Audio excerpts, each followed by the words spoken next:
Video में हम सब टोटल फंक्शन के बारे में जानेंगे। तो जो सब टोटल फंक्शन होता है वो क्या करता है, सम, एवरेज, काउंट, मैक्सिमम, इन सभी फॉर्मूले को क्या कर सकता है, कैलकुलेट कर सकता है।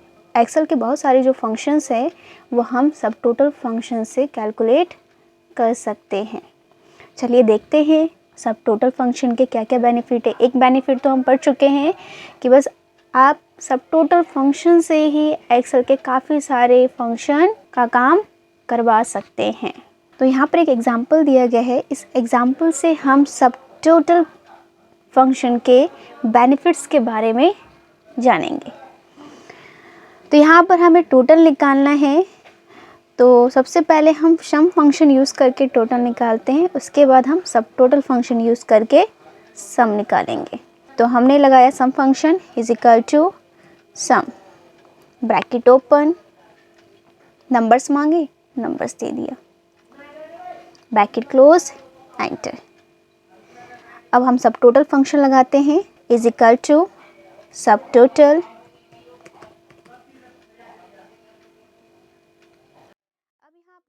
आप यहाँ देख सकते हो कि एक्सेल के जो फंक्शंस हैं यहाँ पर आपको देखने को मिल सकते हैं, जो मेन फंक्शंस है।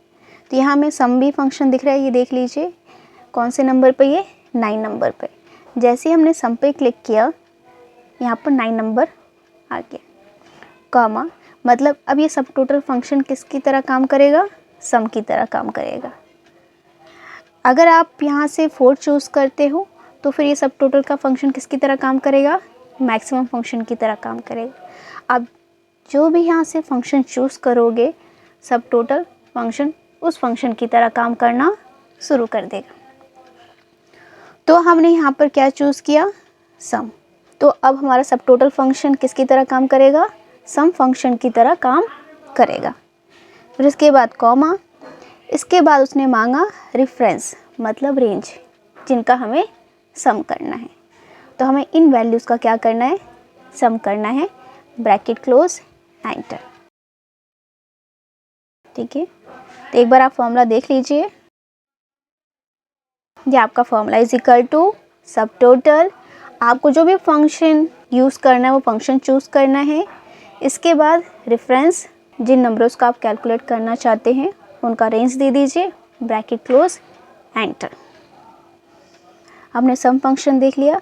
अब हम मिनिमम फंक्शन देखते हैं कि किस तरह हम सब टोटल से मिनिमम फंक्शन निकालते हैं। तो पहले हम नॉर्मल मिनिमम का फंक्शन यूज़ करते हैं, is equal to mean, bracket open, number select किए जिन रेंज में से हमें मिनिमम निकालना है, ब्रैकेट क्लोज, एंटर। अब हम सब टोटल लगाते हैं, is equal to subtotal. अब हमें कौन सा फंक्शन यूज़ करना है, मिनिमम का। तो यहाँ से हमने मिनिमम फंक्शन चूज़ कर लिया कि अब मेरा सब टोटल फंक्शन किस फंक्शन की तरह काम करे, मिनिमम फंक्शन की तरह काम करे, कॉमा, रेफरेंस, रेंज दे दिया, ब्रैकेट क्लोज, एंटर।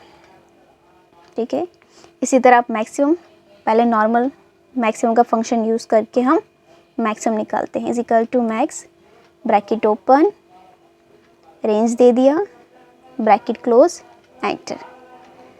फिर अब हमने सब टोटल यूज़ किया, is equal to subtotal. अब हमें कौन सा फंक्शन यूज़ करना है, मैक्स, कॉमा, रेफरेंस, तो यहाँ से हमने पूरा रेंज यहाँ तक दे दिया, ब्रैकेट क्लोज, एंटर। अब इसी तरह हम एवरेज निकाल लेते हैं, इज इक्वल टू एवरेज, ये मैं नॉर्मल फंक्शन यूज़ कर रही हूँ एवरेज का, और यहाँ से रेंज दे दिया, ब्रैकेट क्लोज, एंटर। यहाँ मैं सब टोटल का यूज़ करके एवरेज निकालूंगी, इज इक्वल टू सब टोटल। हाँ, यहाँ आपको दिख जाएगा एवरेज फंक्शन, इस पर क्लिक किया, कॉमा, रेंज सेलेक्ट कर लिया जिनका भी हमें एवरेज निकालना है, ब्रैकेट क्लोज, एंटर।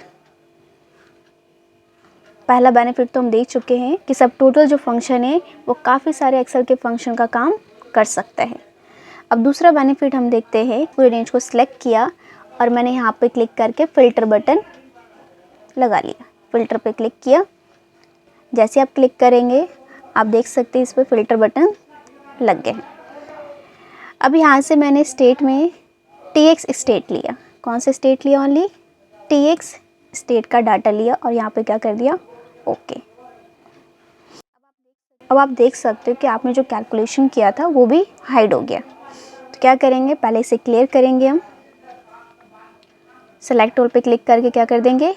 ओके।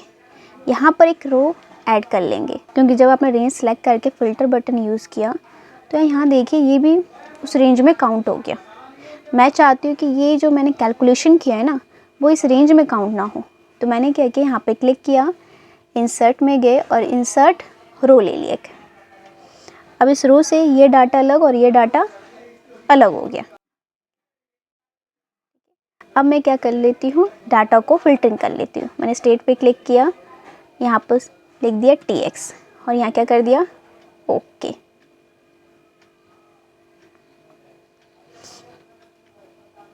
अब भी सेम इशू दिख रहा है, तो फिर आप क्या कर लीजिए, यहाँ पर सिलेक्ट ऑल करके ओके कर लीजिए।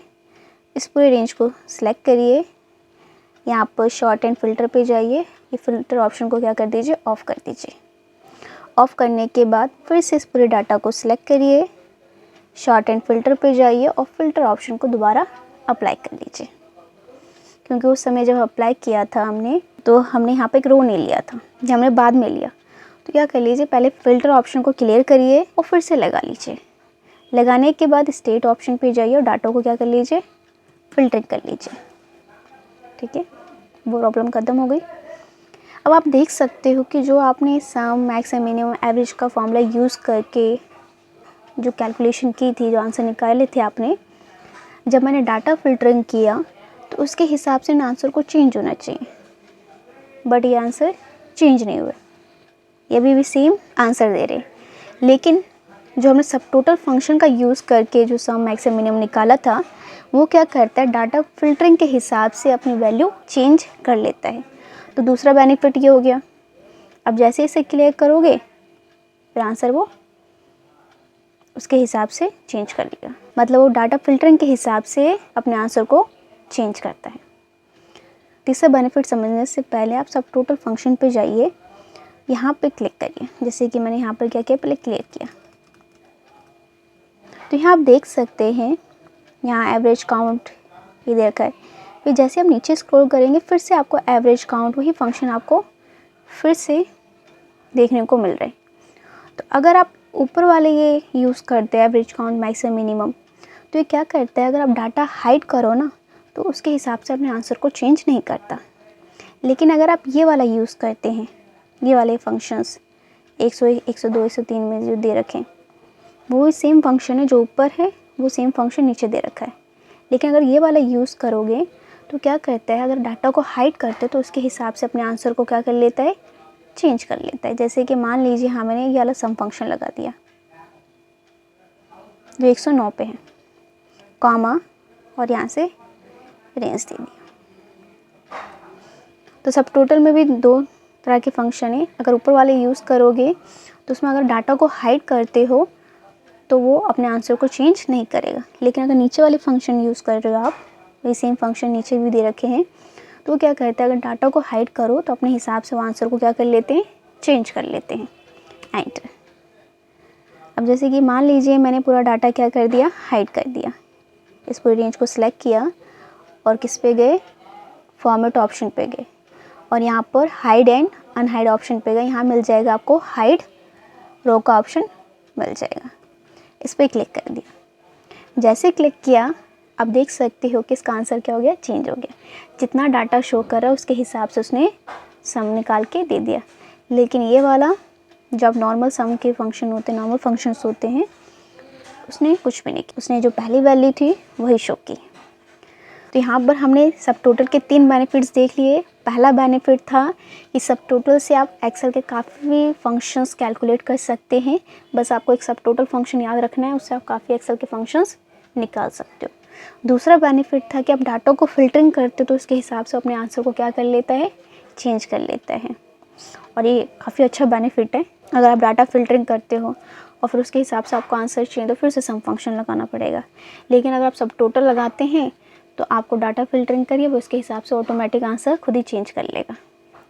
तीसरा बेनिफिट क्या था कि अगर हम डाटा को हाइड करते हैं तो उसके हिसाब से जो आंसर होगा वो निकाल के वो दे देगा, जितना वैल्यू शो कर रहा है उसके हिसाब से वो आंसर वहाँ पर शो कर देगा, लेकिन नॉर्मल फंक्शंस नहीं करते।